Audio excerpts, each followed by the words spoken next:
to do the cows, because as soon as this harvest is done, before we start the harvest in the next field, we're going to definitely get our cows going. I will give a tutorial. I'll give a hands-on tutorial. I will give a detailed version of what it takes in real life, what the differences are in real life between that and the game, just so you know. Okay? So that's going directly to him. He asked me personally. Also, Ranger, I'll give you a... I'm going to try to find one. He asked me if if I knew of an auger wagon that takes lime.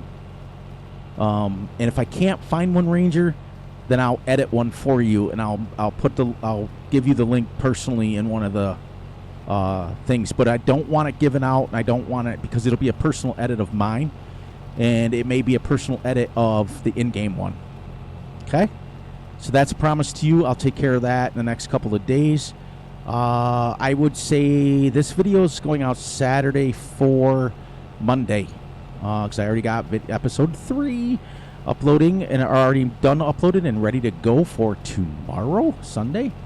So this video will be dropping Monday, so it'll probably be Tuesday or Wednesday before we can get that done for you, but I'll get it done and I'll find one. I think there's probably one on the interweb.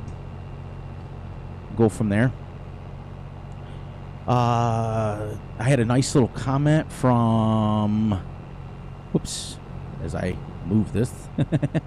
Nice little comment from Grizzly Bear Sims. As you guys know, he's one of my mentors. He's liking the series. Ooh, I had the gas going. We were harvesting at 6 miles an hour, which is not right. I hope you guys are all doing well tonight, for real. You guys know me. I'm always doing great. And you can see, you know, even though I've had a real life and I got stuff going on outside of life with family and things going on with sports, you guys all know how big of a sports fan I am. It's just I love it when it's football playoff times or basketball playoff times or soccer. I watch all kinds of sports. I'm just a huge sports fan. But even with stuff going on in life, I still manage to get on here.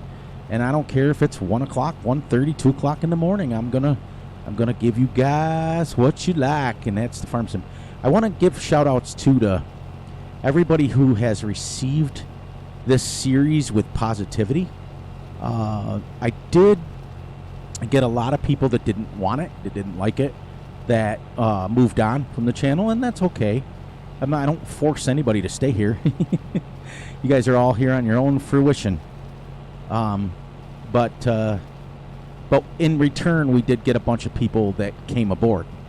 So thank you to all the new subscribers, and even thank you to the people who decided to leave when they saw that I was going to do a realistic channel, a realistic series. I appreciate everything everybody's done, and the whole time you're here, whether you stay a month or whether you stay permanently, I'm going to love you anyways.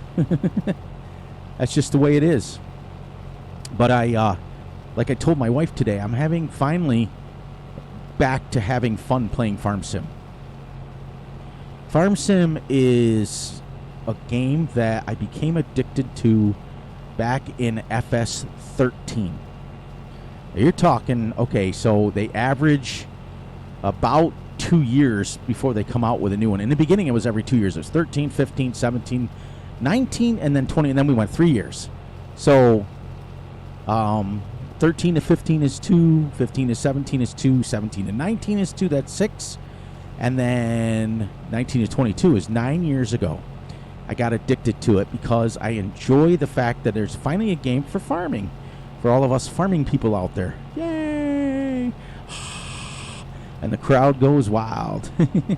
And the evolution of this game has been amazing, and I finally have... I'm doing my channels the way I started, what I originally envisioned YouTube for. That's exciting to me. And that way, but I am having a little bit of an issue today. Boo. I threw out my back as I got up off the chair, the recliner. And I'll tell you, don't ever get old, anybody. All I did was lean forward. It was terrible. So I'm sitting in my chair with a big giant pillow behind me, and that sort of thing. Oh, Ranger asked me to do this more often. All right, let me get out here. Now, Ranger, I wanted to point out something. Now, you see, when we first went around with our headlands, we went 3. See? 1, 2, 3, right? When I got to the third one, and what you do with headlands, and here's the easiest way to figure this out. And this is explanations going directly to Ranger, because he said he wanted me to keep doing this. What you want to do is you want to go enough headlands so that your harvester can make a full turnaround without hitting anything. Okay? So, 1 gives you the 6 meter. 2 gives you the 12 meters. 3 gives you the 18 meters because we're using a 6 meter header. Okay, so that's 18 meters. The standard operating size of a harvester is 12 meters. So I went to 12 plus 1 extra one so that I can go a full turnaround. I can come up off of 1 like this, as you saw. Then you get your 3 headlands done. And then you come and do what's called a cut-in. Whether it's halfway, whether it's a quarter, it doesn't matter. So that you're cut in, and then you start going down one way, and then you go down the other. See how we're starting to get wider and wider and wider? But what it's doing is keeping my pipe to the outside on the cut part of the field. Because you can drive across the straw. You just don't want to drive across this. You can walk across it because it won't. You're just the little baby feet. But this 22-ton harvester will squish this down like nothing. You won't have any barley left. Okay, so I wanted to give that out. I promised him that every once in a while I would get out and I would explain how things are working and how the equipment is working. Like I said to you guys in the last video, I explained or the video before, how this cutter head works. But I never explained how it comes out the back. And I think I might have, but I'm going to do it one last time. What this is, the straw that's coming out the back, is literally these stalks. So let me get down here low. See them? Now the top of it is your barley. That is what your barley is going into the back. That's what goes to the store. That's what goes to the grain mill. All that stuff, okay? These stalks, go through here nice and slow, see? These stalks that are left over are what's on the ground. This is what you put in your bedding. This is what you put in your cow pens to make your cows nice and soft that they can lay on. And in fact, in some areas, you do mix it with the total mixed ration, so it's a filler. So it's pretty cool. It's got a minimal amount of protein in it, not much, but it does have a little bit. It doesn't have the protein level that, say, grass does, but it does have it in it. And wheat and barley is a member of the grass family. Barley and wheat grow exactly the same as grass does, except for it doesn't come back. It is a perennial. You plant it, it comes up once. If you don't harvest it, it'll be dead. Boom, boom, boom. That's it.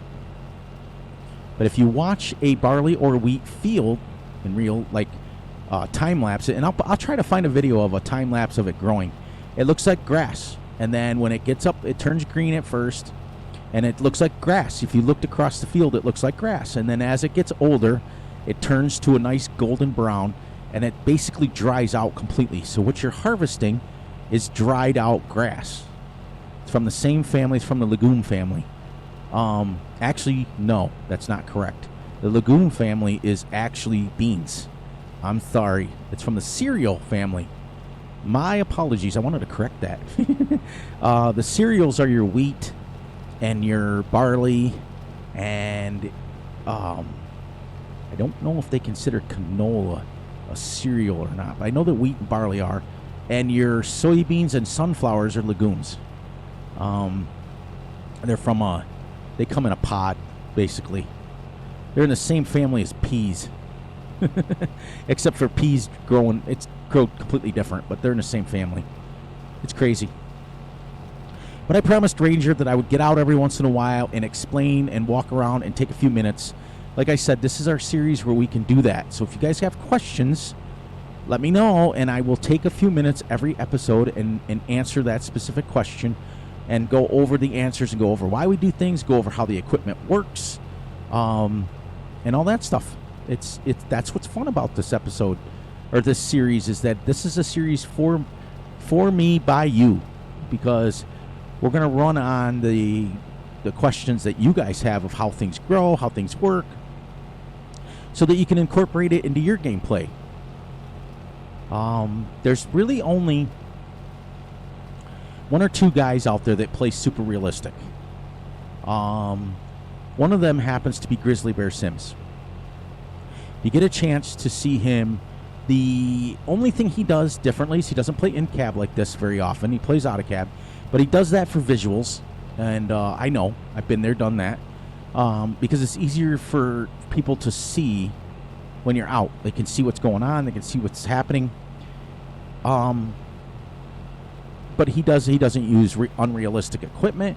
He uses real sizes. He has a great immersion. The other one is Simulation for a Nation. The other ones like Daggerwin and Virtual Farmer and those guys, Daggerwin especially is more into storytelling. He's more into getting a visual story behind what he's doing.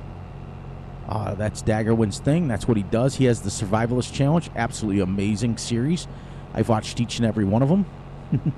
Now you see, Ranger, how the 3 headlands give you the ability to drive and turn. Watch. Now when we turn here, watch. We're not, let me go right here and then jump out again for you. See how we're not even out of the field? See the width? That's it. So a common thing that you can do, Ranger, is this.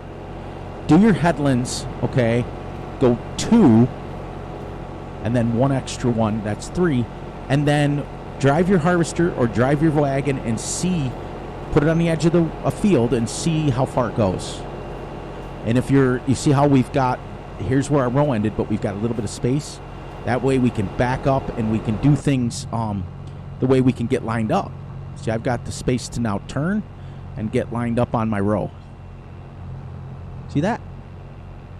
I promised you I was going to continue to do that, and I'm going to continue it.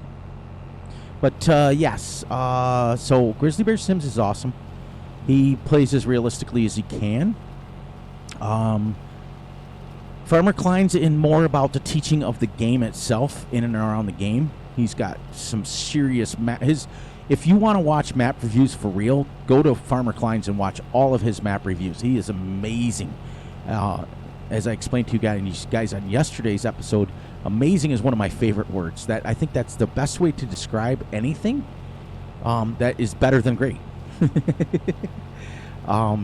Raznik is awesome. He's also a mentor of mine as far as the storytelling.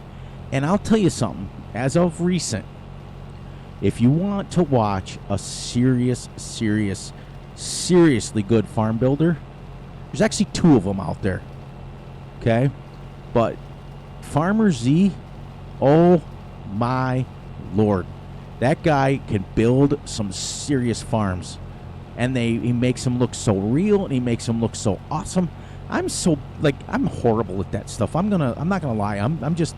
I'm horrible at the farm builds. I just put down what I need, and I don't go extravagant, but these guys are putting down fences and putting down all that crap. And the other one is Danny Beats. He's also got a YouTube channel. Go check his little channel out as far as farm builds. He's doing a farm build on this map. Actually, he was live tonight on this map, and I popped in. It was halftime of the game. So I popped in and said hi to him real quick. And I'll tell you something. He was driving a 18-wheeler down the little baby road over here by the farm. And he says, well, I don't know if they'd have big trucks down this road and stuff. And I said, yes, they would. As in Europe, you all are crazy. You guys drive the biggest tractors I've ever seen down these little narrow roads, and it's fantastic. But those 2 guys come to mind as far as farm builds. Now, storytelling, I think it's a toss-up, in my opinion, between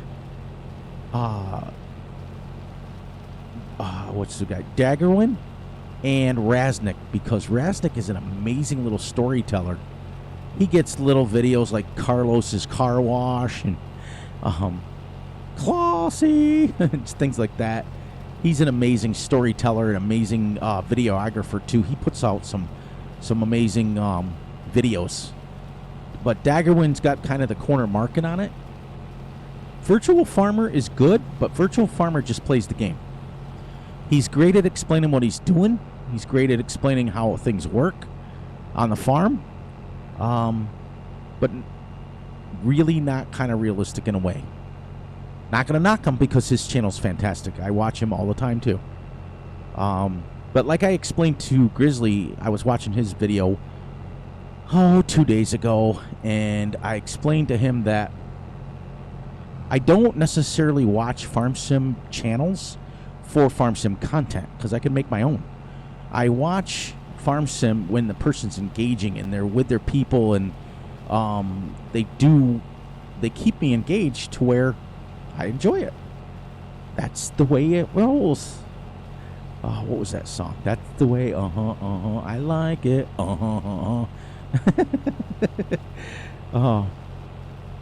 But I think farm sim fans in general, the community is the best in the world for any gaming. And I'm not going to sit up here in my harvester above everything else and knock at people, knock other gaming communities like Call of Duty and things like that. Nope.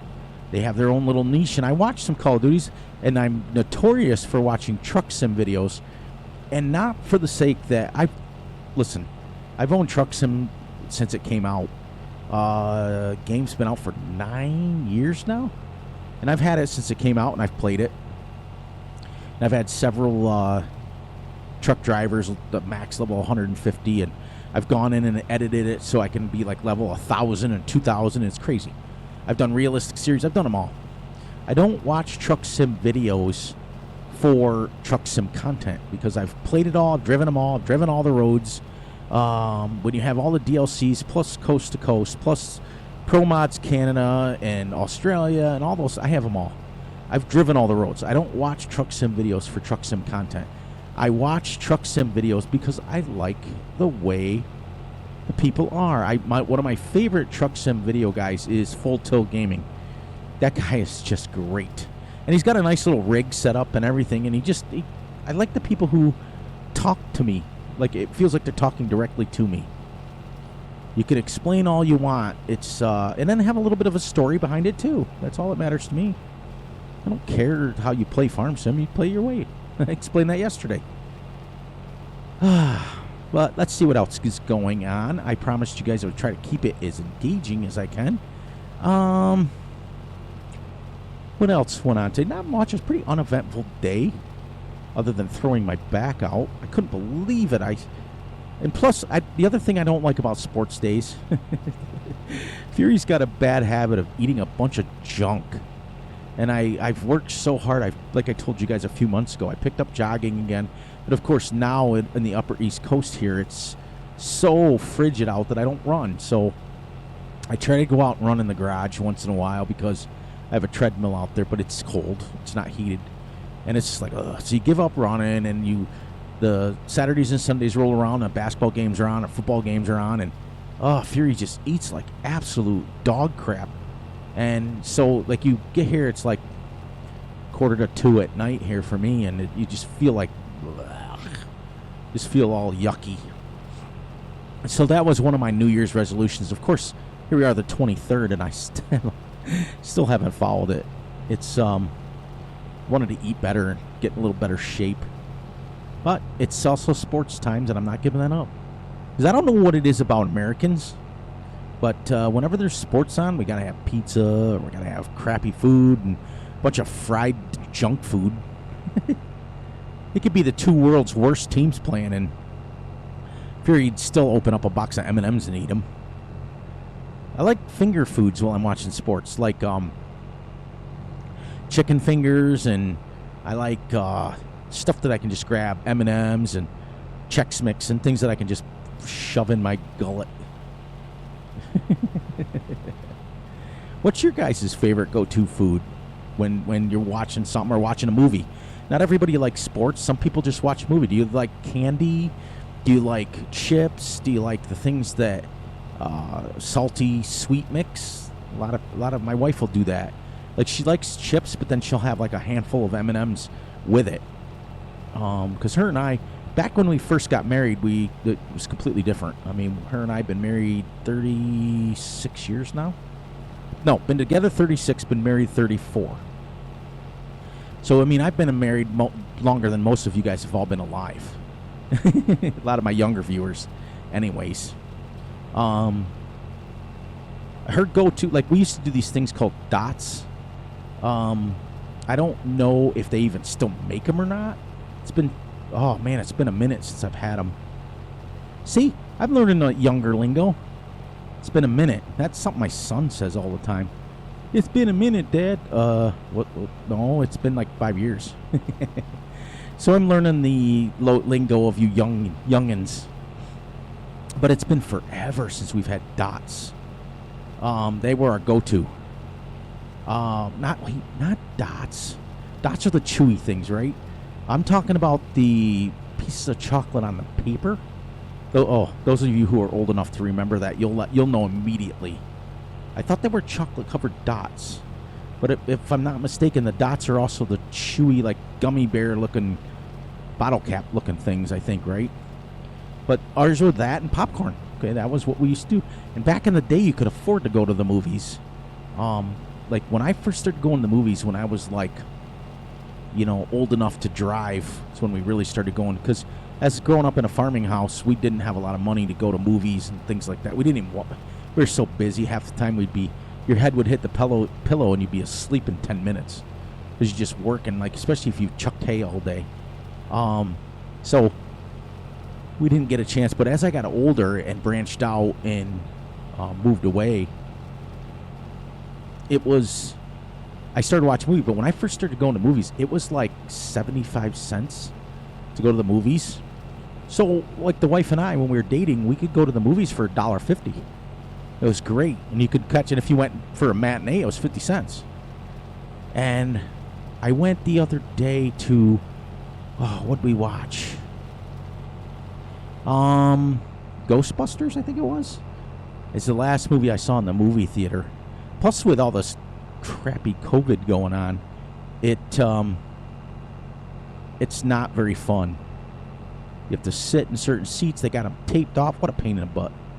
But it was like $12 a person, and I said, holy crap. I said to my wife, I said, well, truth be known, if we tried to go to movies on a regular basis, it'd be, if you went to dinner now, it's like $40 for dinner, and then movies like $40. It costs you $100 to go to a dinner movie now. It used to cost my wife and I like $10. And that was going bowling sometimes. Like, when it was like 75 cents a game or 50 cents a game, you could bowl all day long for $10. It was crazy. And most of the time, the shoe rentals were like a quarter. But man, oh man, do I sound like my dad. When I was a kid, loaf of bread was like 15 cents. I'm like, whatever, Dad. Now loaf of breads are like $4. It's crazy. But what's your guys' go-to? Like, do you when you watch movies or when you watch sports or whatever, do you go to the sweet, like I asked, or do you go to salty, or do you do a little bit of both? And I'll tell you, the one restaurant that got to keep me away from forever, I will get myself wheeled out of there in a wheelchair, is Sweet Frog. Oh, and at first, when I first started going to Sweet Frog, I was like, okay, this is frozen yogurt. I'm not going to like it. Blah, blah, blah, blah, blah. And boy, I tell you, once you get all those M&Ms and crap on the top of it, you'd never know it was yogurt. It just tastes like ice cream. But that, again, is expensive, too. Everything's gone crazy. But I was telling my kid that, like, he was like, well, what were some fads when you were growing up and things like that? And we had the blue jeans and everybody went through the hair phase for a while, and the mullets and the it's like business in the front and party in the back. I remember I had a mullet. My one of my high school pictures, In school, I had a mullet. It was. You look back now on it and you think, boy, I tell you, I'm glad you grew up, boy. But I tell you, it was, wouldn't change it. And I'm sure you guys being young, you wouldn't change it either. The times you live in now are the times they are. And all of us old folks, we just look back. That's all we can do. You know, that's all we can do is look back and say, oh, when I was a kid, we had to do this. And you guys are like, yeah. Try getting up, going to school and doing this. And I'm like, I always have a rebuttal to that. I always say to people, well, try being a farmer and getting up at 3 o'clock in the morning and doing 3.5 hours worth of chores. And then the bus would come to your door at 6 o'clock in the morning after you've done chores and you smell like the barn. And you'd have to go to school. But when you got to school, everybody smelled the same way because I grew up in a farm community.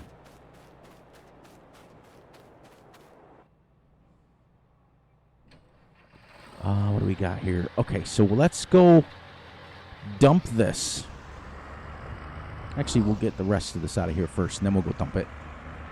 But yeah, I was telling my son, too, about my graduating class, okay, only had 76 people in it. Literally.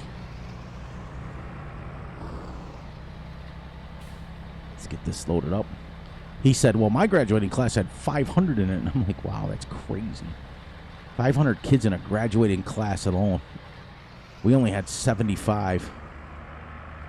Hey, look it. We are making a dent in this field, aren't we? I can feel the weight in this.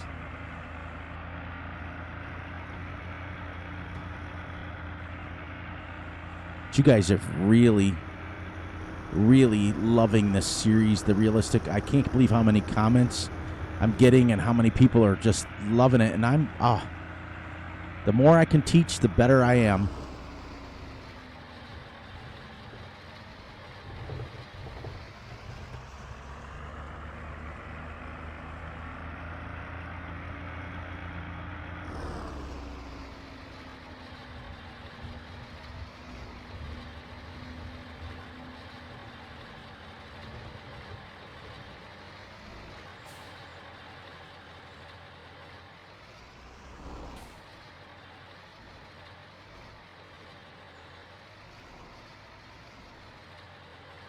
See if I can get this in here the first time like I did last time.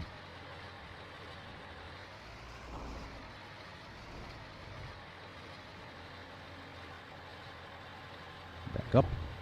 There we go. And unload we go.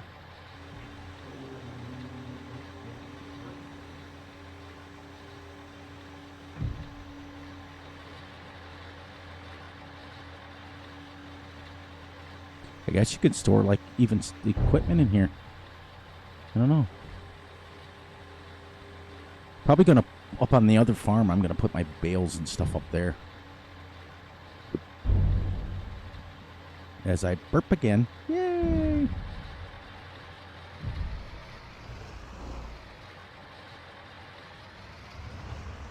All right, let's go empty the rest of that harvester out. Bring it over and dump it. Did you guys get a chance to watch? Ooh, I took that a little fast. Did you guys get a chance to watch the video that I posted? It was in the comments of episode 1 or 2. A gentleman in the UK, one of my Farmer's Life for Me, it's called. He's harvesting a barley field, and I posted that video for Russell because I wanted you guys to know what it's like and what he gets. If you guys watch the video, he starts at like 5 o'clock in the morning. Sun's just coming up, like literally. And he's on his way to the field, and he explains how things are going. He shows you how he sets it up on his phone and the harvester and all that stuff. And I thought it was really, really cool, but it also shows the realistic speeds. Like he's He's realistically harvesting at 4 kilometers, which is like 2 miles an hour. You know, and I think at times he was literally going less than that. But he started at 5 in the morning, and he took the harvester back to the farm at 9 o'clock at night, and they still weren't done. And he was doing his first 100-acre field. And he was starting, it was Monday, I think he said in the video, and he said, well, maybe by Friday we'll be able to get to the next field. That's 4 full days to harvester it with somebody running. And he's going like 14-hour days.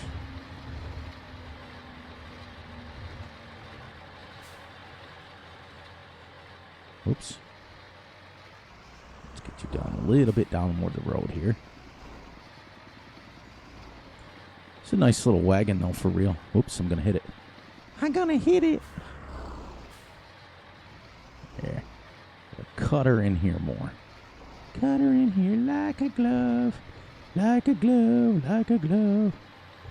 Back her up on there. And unload. We're making good progress. We're averaging about 2.6, 2.7 acres an hour. So if this field ends up to be 20 acres total, I'm expecting it to take about 10 hours to harvest. What I'm expecting.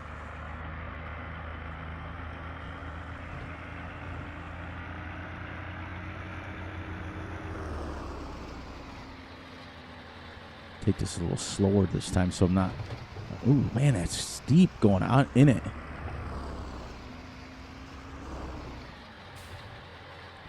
I want to keep it inside. Because I think what we're going to do now...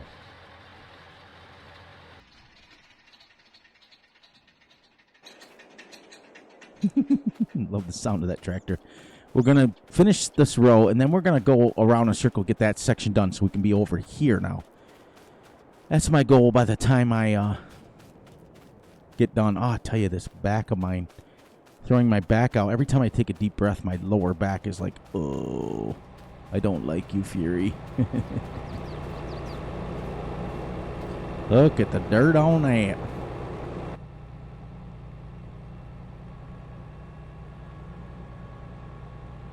See it in my mirror. Perfect. Turn that on. Hit my cruise. Put my joystick down. Oh, love my joystick. Love it, love it, love it. I say that every episode. It was probably the best I ever bought, even though I got it from Best Buy. It was the best thing I ever bought as far as Universal. Universal. Yeah, we'll go down that section now, because now what it's doing is we're not being very efficient. When you get too wide of a section, all right, you want to start going to pick one or the other side and go around so you can finish it, because when you get, see how we're so far wide now it won't be efficient for us to go back and forth. We want to make sure that we're being as efficient as we can. So you know what I do here, Rangers? I pull up a little bit on the grass, get her turned where we need to. Normally I would hit my GPS and set it up. But we are going to do this. We are doing this old school farming way. We are not going to use GPS at all. I did not grow up with it. I got used to doing farms or fields and stuff without it. There was have I used it in real life? Absolutely. It is, as my pops would say, the greatest thing next to sliced bread. It takes all of your work cut out for it. You don't have to work as a farmer anymore with GPS. Everything is done for you, computerized. But then again, that's the same way in real life. Think about microwaves and toasters and cars. Tesla cars, I guess, drive themselves now. Oh. Saw this video the other day of a guy fell asleep at the wheel driving a Tesla car, and the car's just driving him down the highway, and I'm like, It's a good thing I didn't have one of them because I'd be sleeping in it all the time. As you get older, sleep is a commodity. It's a luxury. You try to fit everything you can, and growing up in the farming world, you try to get as much as you can done in one single day. And there, as my dad would always say, it's only 24 hours in a day. You can only do so much. He's right. Which is where I learned my patience from. Was him. I mean, anytime you guys ever get a chance, talk to the old farmers, and they'll tell you, they'll tell you how it was back in the day. Then when you guys get to be old, you guys will be saying, well, back in my day, I watched a guy play Farm Sim. That Fury Machine Gaming, he was awesome. That's just the way it is. That's what I always do. I'm so intrigued by what the older people used to do that it's just the way I am. It's awesome. Boy, I tell you, this map is beautiful, isn't it? And I haven't, in 4 hours of this gameplay, I haven't really gone off this field. I've been in this field. We drove to the store like once, and the rest of the time we've been harvesting. So I haven't had a chance to drive anywhere other than we drove over to the other farm. But you see those fields up on the field over on the hill there? That we still got to harvest those. But I promised Bill that I would get his cows tutorial done first. Once we're done harvesting this field, I want to get at least one done and get the barley into the silo and go from there. Now, you see, okay, this is what I meant. So instead of driving all the way down there now we're going to come around this way. And ooh, that Dr. Pepper's coming back up again. Man, I'll tell you, I love Dr. Pepper. And as I get older, I drink Diet Dr. Pepper. But it makes me burp. Burp, burp, burp. So now you just want to go around like this, keeping your pipe to the outside still, getting this little small section done, and then we can move way over there, and we've only got a little bit left over there, which... it's a little bit, but I'm guessing a couple acres. Probably another 2 to 3 hours worth of work is what I'm guessing. Which I've come to the conclusion that if this takes us basically a full day's worth of work just to get harvested, then I'm going to add time. I'm going to move us up. Because when you're doing Farming Sim, there's 7 steps that you have to do to get a field ready. Okay, you harvest it first. Then you get the straw off of it if it's got straw.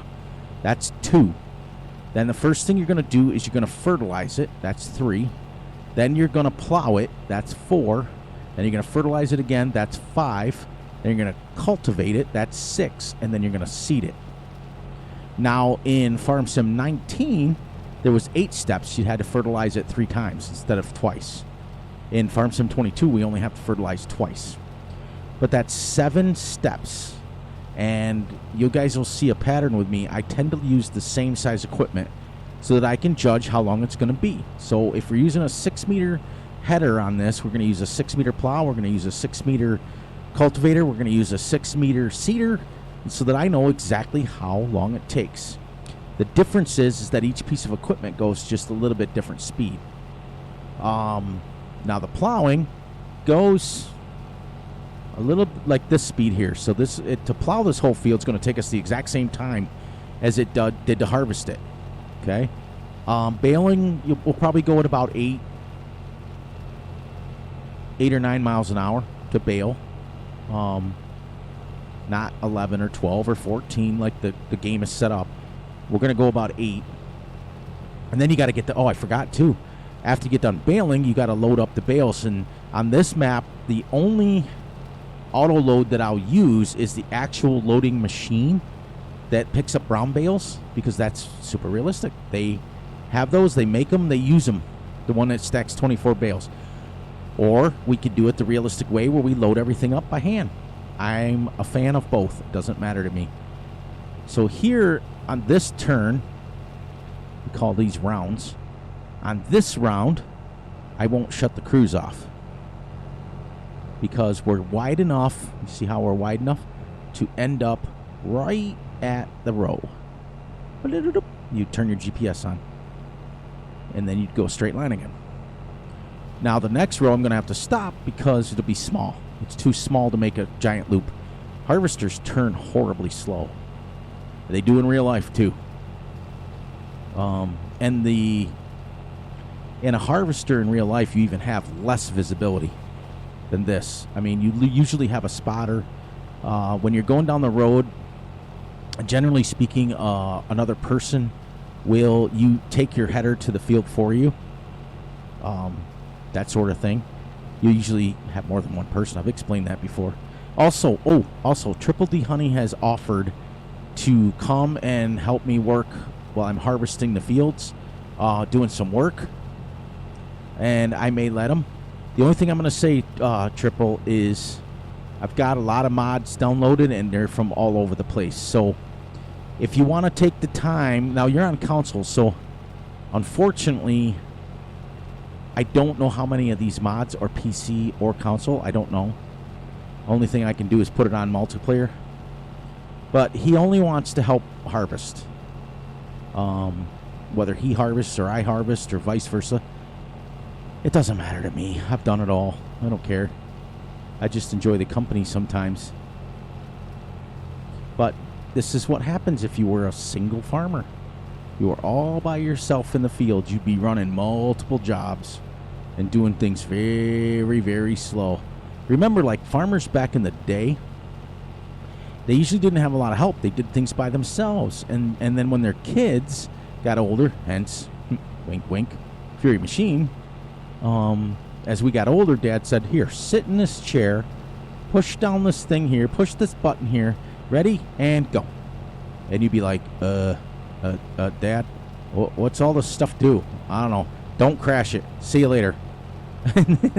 That was my extent. My grandfather taught me how to drive on a John Deere 4060, I think it is. It was built in like the late 70s, mid 70s to late 70s. I think it was the 4060 or 4460. I can't remember now. And his direction was, he would say, okay, buddy, we're going to go get in that tractor over there, and I'm going to show you how to start it, and we're going to go from there. Okay? Now, you got to remember, my grandfather was also a farmer, and he did things old school way.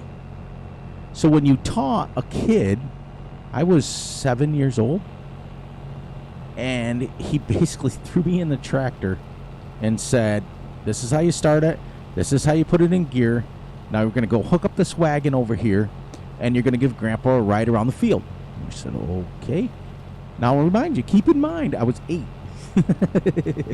Think about back when, most 8-year-olds are eating dirt and stuff still, doing stupid stuff. I'm driving tractors. And I remember feeling so cool. Like I was like, all right, I'm literally like Jack says in Titanic, I'm the king of the world. Like you just felt, and all he had was a little pup wagon, a little like mini flatbed, like that Stroutman one that I use on No Man's Land for the auto load, exactly like that, literally. And he had a metal folding chair that he'd sit in the back, and he strapped it down. He had 2 of them, one for him and one for Grandma. And my job was, when I was first learning how, was to give him a ride around the yard. That was it. And I couldn't tip him over, and I couldn't do anything. Like I had to practice. And then we graduated to driving to the store. Now, so my grandfather could get beer. It was terrible. I remember, like, vividly thinking, I'm going to get in trouble by the police. I'm not supposed to be driving on the road. Well, little did I know when you're 8 years old that, and living where I lived in a farm community, that cops don't look at tractors the same as they look at cars. But here's this little 8-year-old that had to have a pillow to sit on because I couldn't see out the window because I was so darn small. And Grandpa just basically riding in the back on this metal folding chair with my grandmother and a blanket wrapped around her. And I was the king of the world.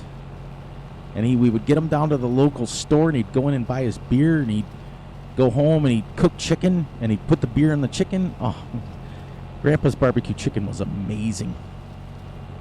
And my grandfather passed away in 1984. So that was a long, long, long time ago, for 30 plus years ago that my grandfather passed away. And my dad passed away in 2007. So Fury's just got stories anymore of life and things that, you know. But my grandfather was not a farmer in the traditional sense of farming. He was what was called a tree farmer. Okay? So my grandfather would plant trees and then sell them. And he would sell them to local lumber yards, and they would come in and clear them, and then he would plant trees. And I remember my grandfather planting 100 acres of Scottish pine by hand. Literally no tree planter, no nothing. And that was before I was born, but he would tell me the story of literally they would go along. I'm going to follow my mouse here and go bloop, bloop, bloop. And they would just boom. I only remember the forest as a forest. You know, like by the time I got to see what it was, the trees were all grown. So you're talking probably 40, 50 years before I was born. My grandfather's out there planting trees, you know, by hand. And so he would sell them to local lumber yards, and they would come in and clear the land. But so he was always constantly planting trees. And so he was a farmer, yes, but not in the traditional what we're doing now. He was, you know, I called him a tree farmer.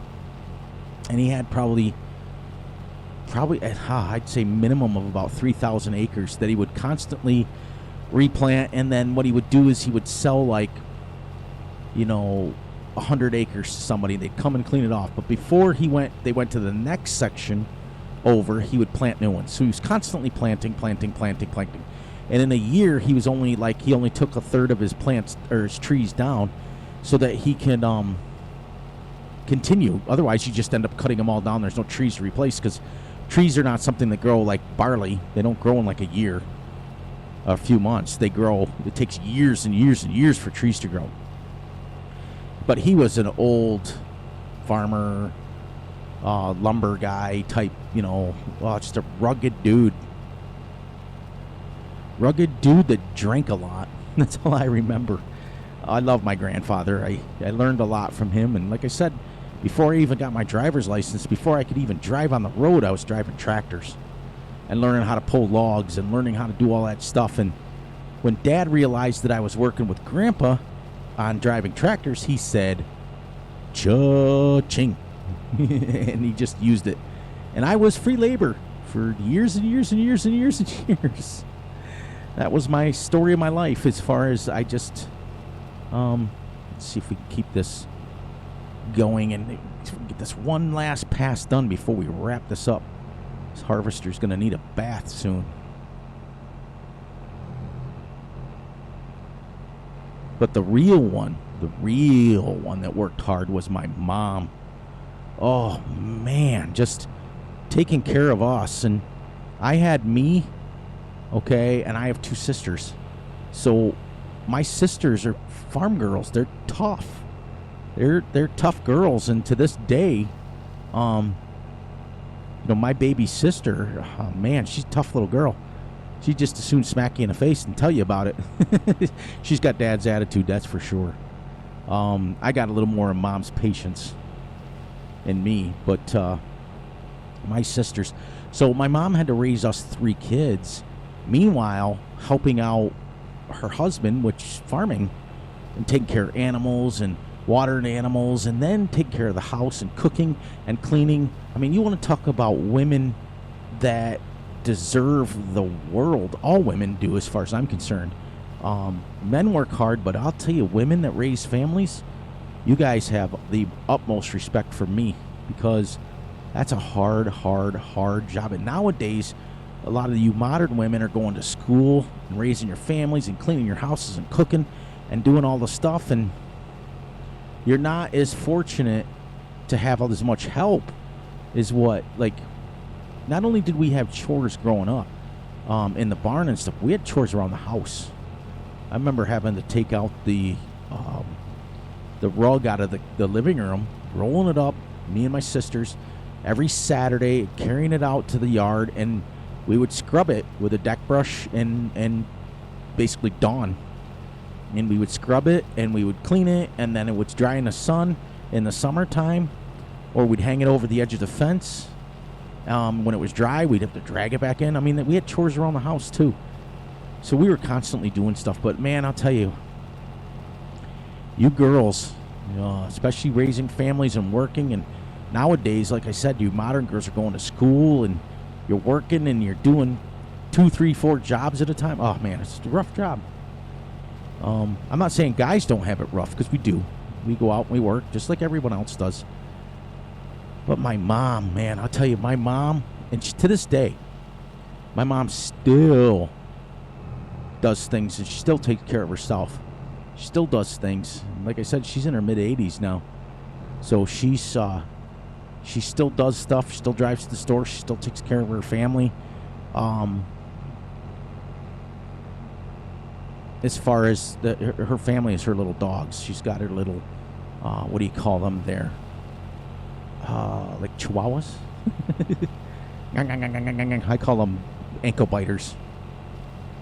But her little bear is a sweetheart. I just don't like little dogs. I've always been big dog. My dog is named Tank, and he is a Shar-Pei and Rottweiler mix. And my dog before that was a Rottweiler, and he was 14 when he passed away. I've always had big dogs. We had versions of. All right, let's shut this off for a second. Get the pipe out and get over here to empty this so we can end this episode. I've always had some sort of Rottweiler mixes because that's what our original dog was.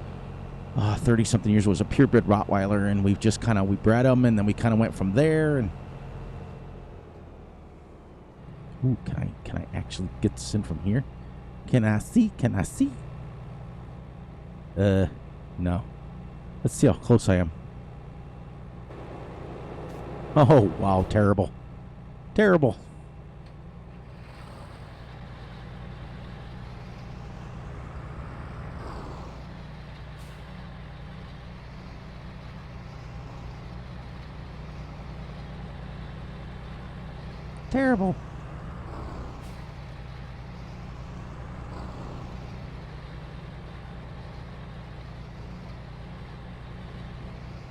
All right, we're gonna do this. Oops.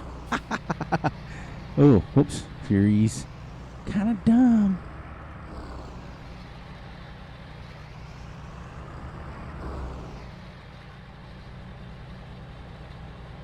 It should be just about right there.